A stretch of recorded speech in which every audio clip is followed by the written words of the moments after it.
Let me ask you something that almost nobody can answer honestly. If XRP is really meant to power the future of global finance, then why is it still sitting around $2? Why is it that Bitcoin is flying near $100,000 while XRP looks like it's frozen in time? And here's the most uncomfortable question of all. If XRP is truly designed for central banks, then why are you even allowed to buy it? These questions confuse almost every investor. And if you've ever felt frustrated, you're not alone. But today, I'm going to show you something very different. Not the usual hype, not the Twitter noise, not the influencer promises. What you're about to hear is a perspective most people will never understand because they are looking in the wrong place. You see, the biggest mistake retail investors make is this.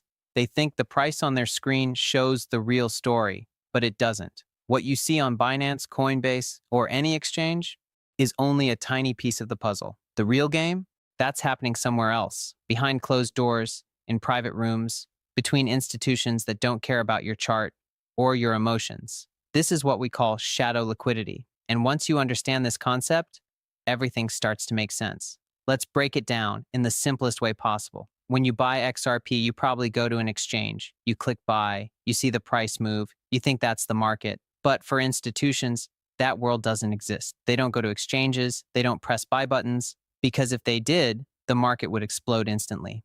Think about it. If a central bank wanted to buy billions of XRP and they used a public exchange, the price wouldn't stay at $2. It would skyrocket within minutes, and they would lose control. So what do instead? They go off the grid. They use something called OTC, over-the-counter deals. This means they buy directly from private sources without touching the public market. No price spikes, no headlines, no attention, just quiet accumulation. And here's the part most people don't realize.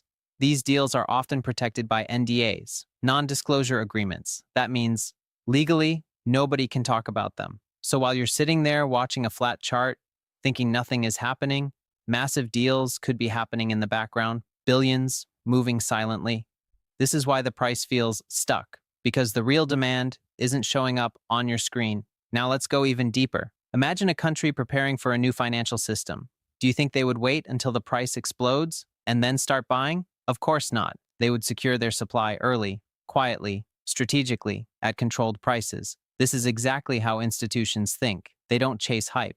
They prepare for systems, and this brings us to a powerful truth that most people are not ready to accept. Price is not the same as value. Let me say that again. Price is not value. Look at Bitcoin. It's trading close to $100,000. But what does it actually do? It doesn't settle global payments. It doesn't connect financial systems. It doesn't act as a bridge for trillions of dollars moving every day. Its value is based on belief, social trust, narratives, and yes, liquidity from things like stablecoins. Now compare that to XRP. XRP wasn't created for hype. It wasn't built to go viral. It was designed for one purpose: to move value, fast, cheap, and globally. That means its price won't move because of tweets. It won't move because of hype cycles. It will move when the system needs it to move. And that's a completely different game. Think of it like this. Bitcoin is like digital gold. People hold it, hoping it goes up. XRP is like financial infrastructure. It gets used when the world needs to move money. And here's where it gets really interesting. The silence you see on the chart, that's not weakness. That's preparation. It's like a predator. Waiting, still, calm, but ready. Because when the moment comes, it doesn't move slowly. It moves all at once. And if you don't understand this, you'll get shaken out early. You'll sell out of frustration. You'll move to something faster, and you'll miss what's actually being built. Now, here's something even deeper. Many people think XRP is just another crypto, but what if it's not? What if it's something bigger? Something designed not for retail traders, but for institutions, for governments, for central banks. If that's true, then the current price doesn't matter. Because this is the accumulation phase, the quiet phase, the phase where the real players position themselves before the world catches on. And by the time the public realizes what's happening, it's already too late to get in early. This is why patience is so important. Because if you're only watching the price, you're missing the entire story. But if you understand the structure, if you understand the system, then suddenly everything starts to click. Now let's talk about the idea that sounds crazy at first. But once you understand it, you can't unsee it. How can XRP go from $2 to $10,000 or even $50,000 Most people instantly reject this idea. They laugh. They say, that's impossible. But here's the truth. They are thinking about XRP the wrong way. They are comparing it to stocks or regular cryptocurrencies. And that's the mistake, because XRP is not a stock. It's not even a normal crypto. It's a financial tool, a bridge, a system designed to move value across the world. So if you try to understand its future price using old thinking, you will always get the wrong answer. Let's simplify everything. Imagine you want to send $1 billion from one country to another. Right now, this process is slow. It takes days. It goes through many banks. Fees are high. Liquidity is locked. This is the old system. Now, imagine a new system where you can send that same $1 billion in seconds. No delays, no middle layers, no wasted capital. That's what XRP is designed to do. But here's where the math comes in.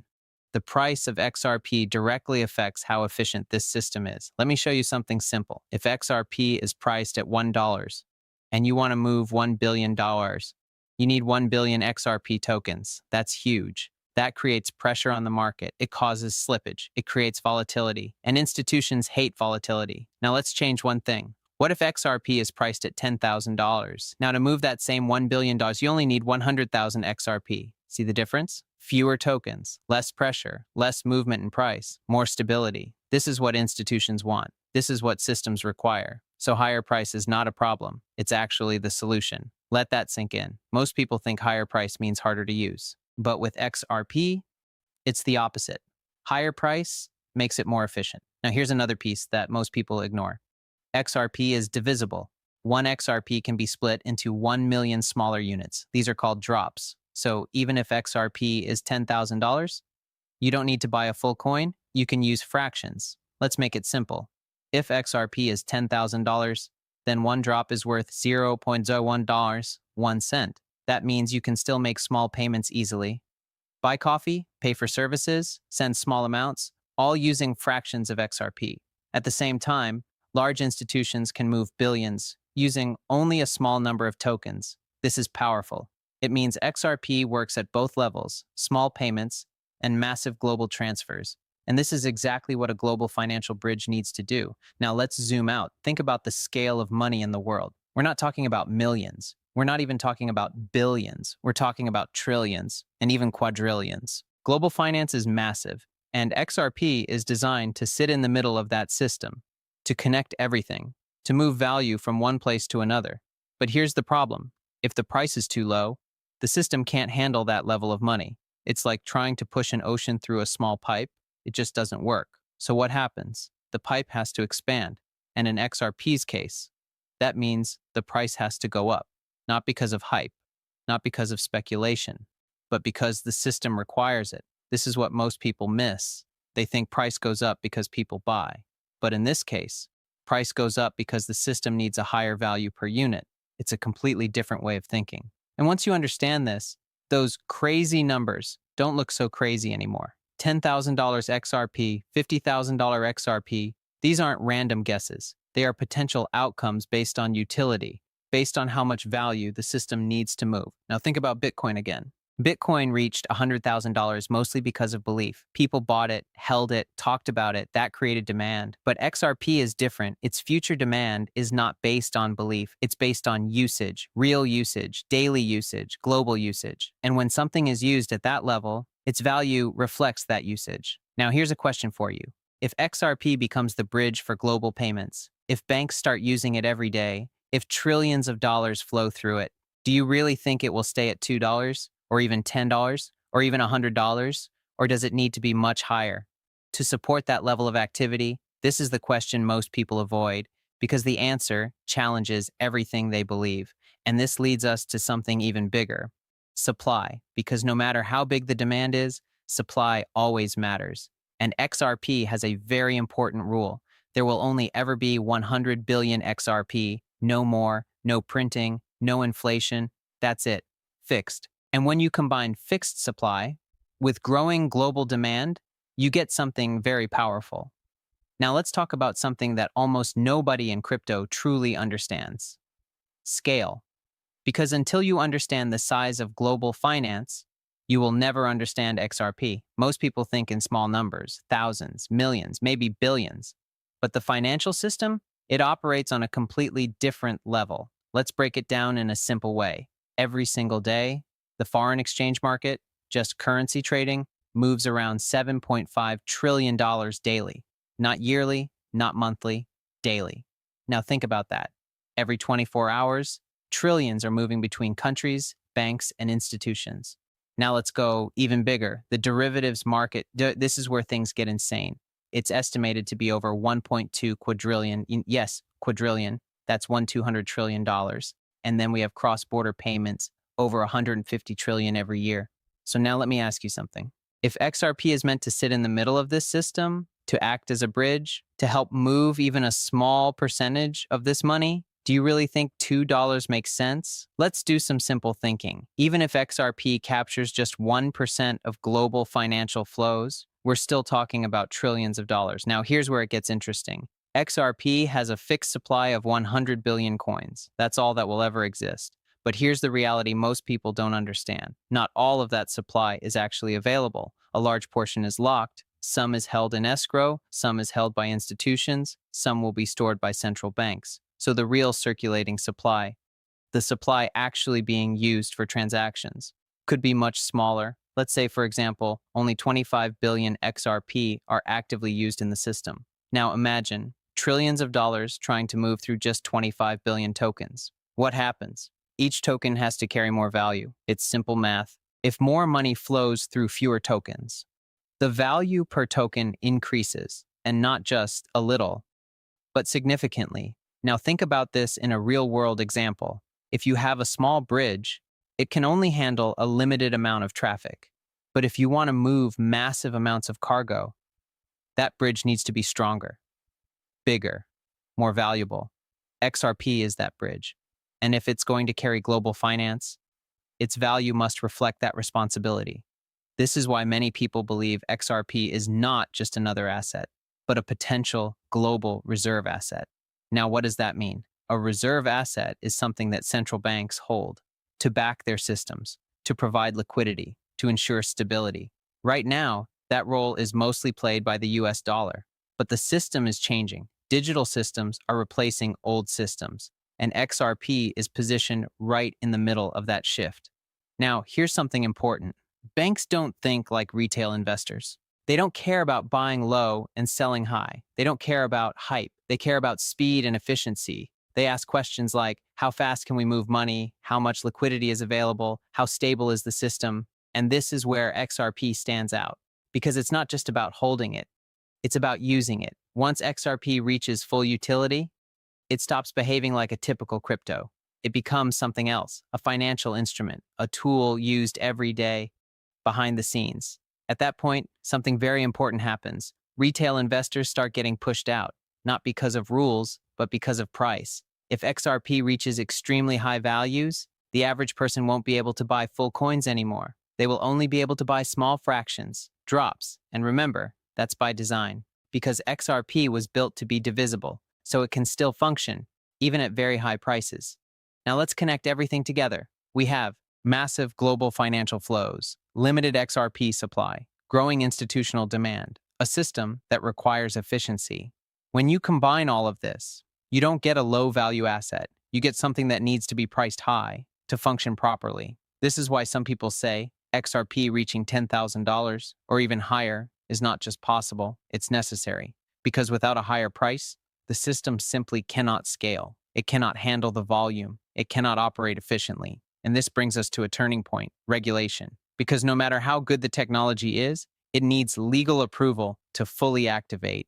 And that's where everything changes. There is a moment coming when regulations align with the technology, when governments give the green light, when institutions move from testing to full adoption, and when that moment comes, the quiet phase ends. The hidden accumulation becomes visible. The demand hits the public market. And that's when things move fast, very fast. But here's the thing. By the time it becomes obvious, most of the supply will already be taken, positioned, locked. And that's why understanding this early matters so much, because this isn't about chasing hype. It's about understanding structure, understanding systems, understanding where the world is going. Now let's connect all the dots, because everything we've talked about so far leads to one moment, a moment where preparation turns into action, where hidden moves become visible, and where the system finally goes live. Most people think XRP is just sitting there, doing nothing, but that's not true. Behind the scenes, something very different is happening. Ripple hasn't just been building a coin, they've been building an entire financial system, a system designed for institutions, for banks, for governments, and over the past few years, especially moving into 2026, the final pieces of that system have started to come together. We're talking about infrastructure, custody, liquidity, compliance, everything institutions need to actually use XRP in the real world. Because here's the truth. Big players don't move based on hype. They don't jump in because of YouTube videos. They move when everything is ready, when the system is complete, when the rules are clear, and that's exactly what's happening now. Ripple has been quietly building relationships, working with financial institutions, expanding its network, creating tools that allow large amounts of money to move smoothly.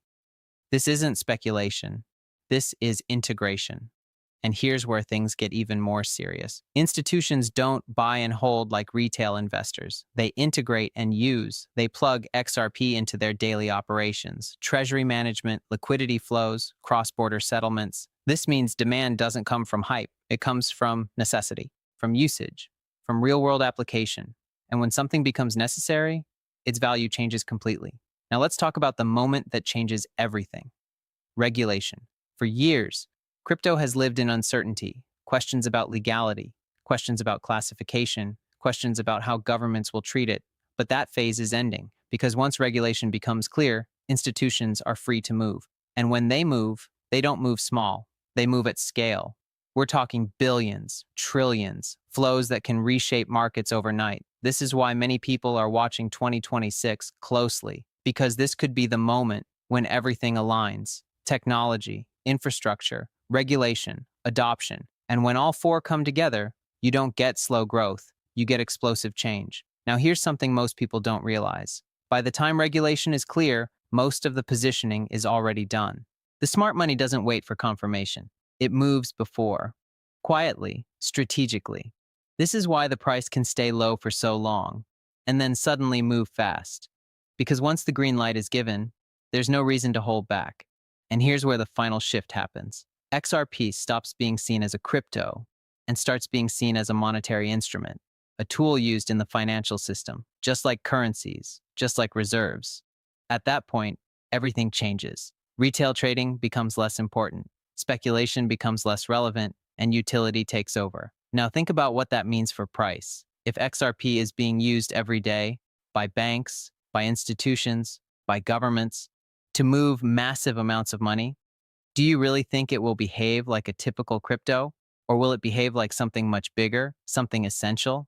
This is why the idea of XRP reaching $10,000 or even $50,000 is not just about dreaming big. It's about understanding the system, because if the system requires a high-value bridge, then the asset must match that requirement. Simple. Now let's bring everything back to the beginning. Remember the question we started with? Why is XRP still at $2?